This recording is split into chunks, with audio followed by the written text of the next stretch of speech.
Chapter 3. Solomon made wisdom his obsession. Solomon made wisdom the obsession and goal of his life. Names are so important. They create mental pictures. When you hear someone speak the name of Thomas Edison, you think of inventions, don't you? Certainly. The name Henry Ford reminds you of automobiles. The Wright brothers, airplanes. When Solomon's name is spoken, people think immediately of wisdom. Why? Wisdom was the obsession and goal of his life. No other human on earth has ever been remembered for wisdom comparable to his. Hundreds of years after his death, Jesus mentioned the wisdom of Solomon. See Matthew 12:42. Solomon's appetite for wisdom was his significant difference from other men. Thousands pursued wealth, millions craved fame, not Solomon. When he requested of God that wisdom be his greatest gift, God responded with the remarkable statement in 1 Kings 3:11 through 13. Because thou hast asked this thing, and hast not asked for thyself long life, neither hast asked riches for thyself, nor hast asked the life of thine enemies, but hast asked for thyself understanding. Lo, I have given thee a wise and understanding heart, so that there was none like thee before thee, neither after thee shall any arise like unto thee. And I have also given thee that which thou hast not asked, both riches and honor, so that there shall not be any among the kings like unto thee all thy days. Solomon's success was not a hidden event. It was the talk of the earth. World leaders begged for appointments with him. His counsel was treasured and followed. Moments in his presence became the golden memories of a lifetime for the greatest achievers of his day.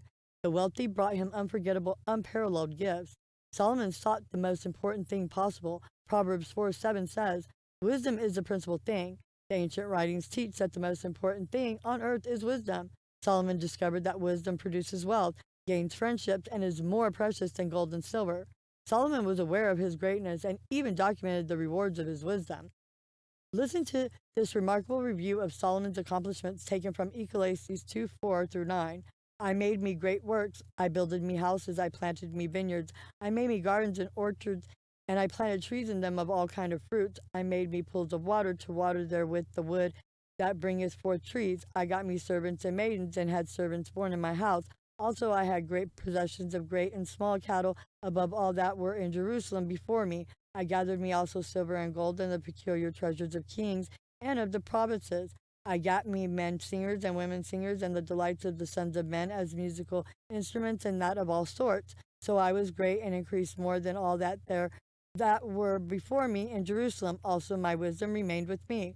Solomon knew failure, which often bursts wisdom. He documented his deep depression and wrote about moments of indescribable pain.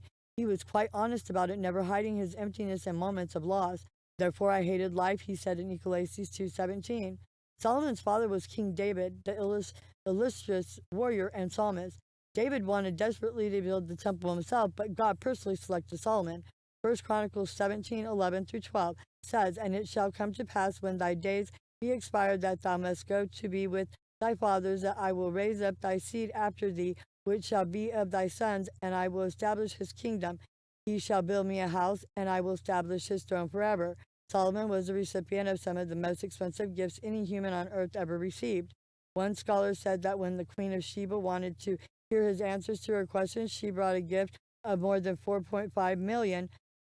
1 Kings 10 tells us that she came by chariot over 1,200 miles through the mountains just to sit in his presence. Now think about this for a moment. One of the wealthiest queens on earth brought a gift of 4.5 million in order to secure an appointment with him. Why? Because wisdom was Solomon's obsession. This golden secret helped him become the richest man who ever lived.